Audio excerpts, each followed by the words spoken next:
Atos 21. Seja muito bem-vindo a mais um dia de leitura aqui junto com o Bispo Fabrício. É um prazer estar aqui com você, lendo mais um capítulo dessa palavra abençoada, a dizer a palavra de Deus, tá bom? Hoje, Atos 21, Paulo chega em Tiro.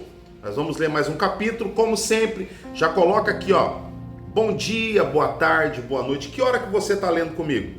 Que hora que você está acompanhando a leitura? Qual o horário? Coloca aqui e não esqueça de profetizar no final aqui até amanhã.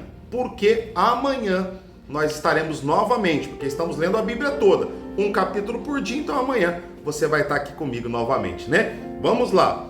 Diz assim, ó, versículo 1. Depois de nos apartarmos, fizemo-nos à vela e correndo em direitura chegamos a Cós. No dia seguinte, a Rodes, e dali a Pátara. Achando um navio que ia para a Fenícia, embarcamos nele e seguimos viagem. Quando Chipre já estava à vista, deixando à esquerda, navegamos para a Síria e chegamos a Tiro, pois o navio devia ser descarregado ali. Encontrando os discípulos, permanecemos lá durante 7 dias. E eles, movidos pelo Espírito, né, esse Espírito em letra maiúscula é o Espírito Santo, né, recomendavam a Paulo que não fossem a Jerusalém. Aqueles homens ali falaram, não vai, ô Paulo, não vai para Jerusalém, porque eles sabiam, né, que Paulo seria um perseguido lá. Paulo seria lá muito perseguido. Então ele fala assim, não vá, né? Versículo 5, passados aqueles dias, tendo-nos retirado, prosseguimos viagem, acompanhados por todos, cada um com sua mulher e filhos, até fora da cidade, ajoelhados na praia, oramos, né, mais uma vez, e despedindo-nos um dos outros, então embarcamos e eles voltaram para casa. Então, Paulo mais uma vez é orientado, fala, ó, você vai ser perseguido, mas Paulo sabia que era o processo.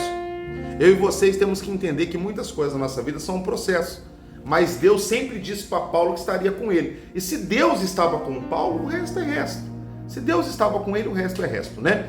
Aí, Paulo em Cesareia, né? Paulo aqui estava a caminho de Jerusalém. Aí ele chega em Cesareia, versículo 7. Quanto a nós, concluindo a viagem de Tiro, chegamos a Ptolemaída. Eita, esse nome dessa cidade que é diferente, hein?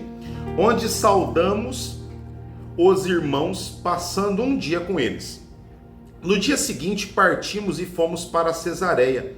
E entrando na casa de Filipe, o evangelista, que era um dos 7, ficamos com eles. Tinha este 4 filhas, donzelas, que profetizavam.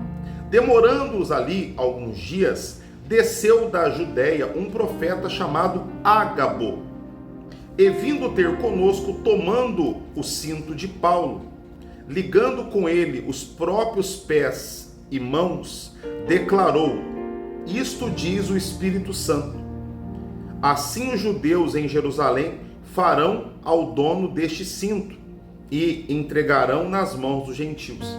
Olha o profeta, o Ágabo, né?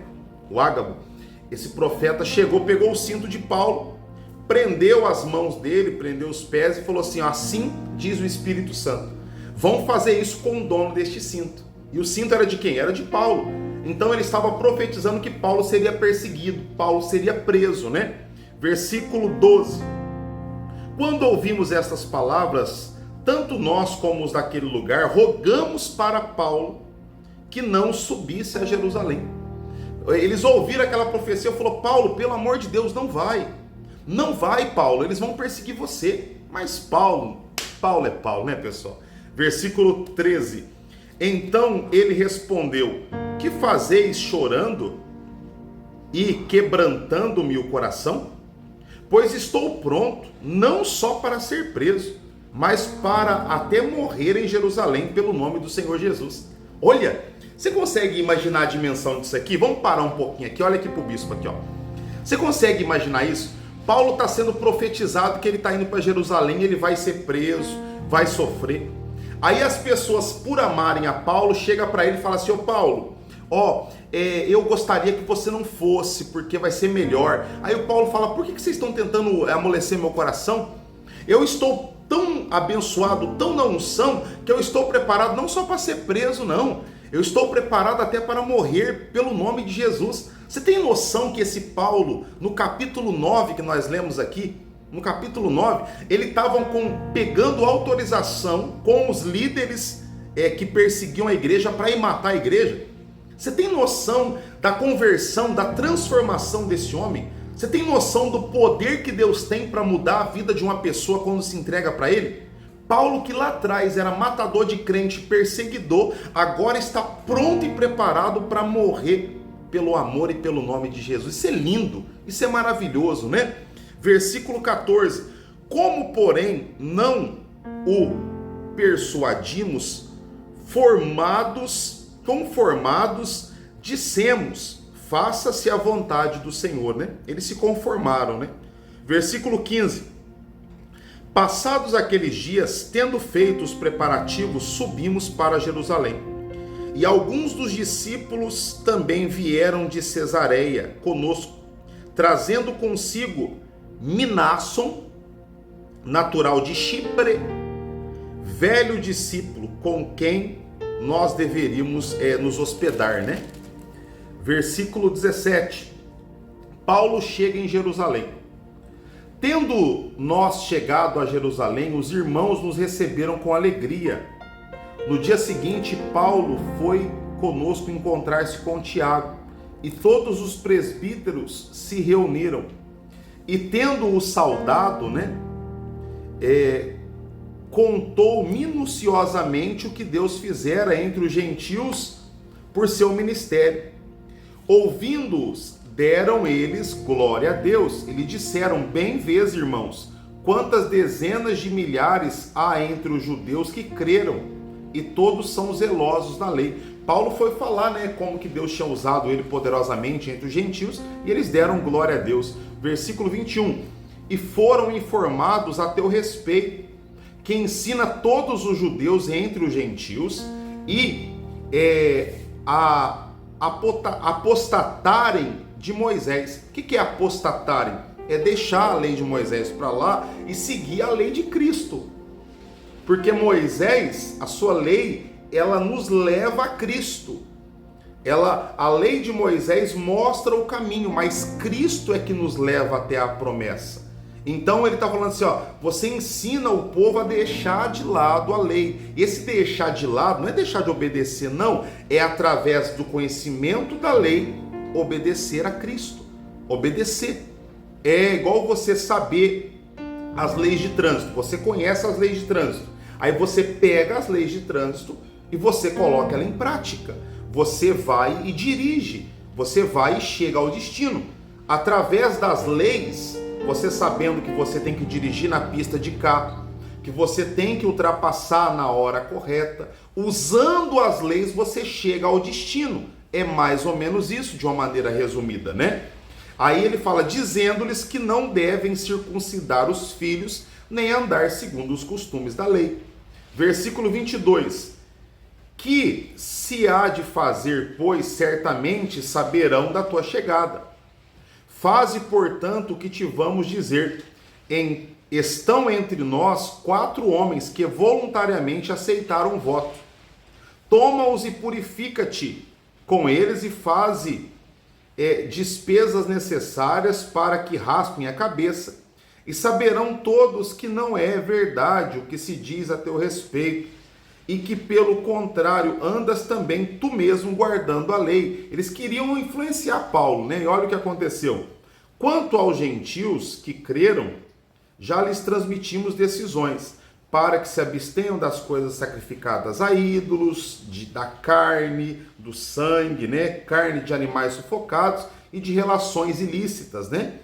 Então Paulo, tomando aqueles homens no dia seguinte, tendo se purificado com eles, entrou no templo, acertando o cumprimento dos dias da purificação, até que fizesse a oferta em favor de cada um deles.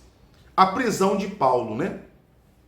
Quando se estava para findar os 7 dias, os judeus vindo da Ásia, vendo que Paulo estava no templo, alvoroçaram todo o povo e o agarraram. Quando eles chegaram, aquele povo ali da Ásia, e viu que Paulo estava ali em Jerusalém, estava no templo, eles agarraram ele para prender, né? Gritando: israelita, socorro! Este é o homem que por toda parte ensina todos a serem contra o povo, contra a lei e contra este lugar. Ainda mais introduziu até gregos no templo e profanou este recinto sagrado. Olha o que a religiosidade faz. Jesus, ele veio para salvar as almas perdidas. Agora eles estão querendo prender Paulo, porque Paulo pregou a palavra para aquelas pessoas e as pessoas se converteram e estão na igreja. Olha que loucura, olha que coisa insana. Olha como que a religião... É igual quando mataram Jesus. Se Jesus voltasse hoje, viesse hoje, entre aspas, né? Voltasse não, viesse hoje, eles tomariam a mesma atitude, matariam Jesus novamente. Hoje, Jesus talvez seria colocado numa cadeira elétrica, seria aplicado uma injeção, né? Hoje a pena de morte seria utilizada as de hoje. Se Jesus viesse na época de Hitler, ele seria colocado na câmara de gás. Então, a religiosidade, ela faz com que as pessoas fiquem cegas, né? Elas deixem o amor, que é o dom supremo, de lado. E eles continuam, né?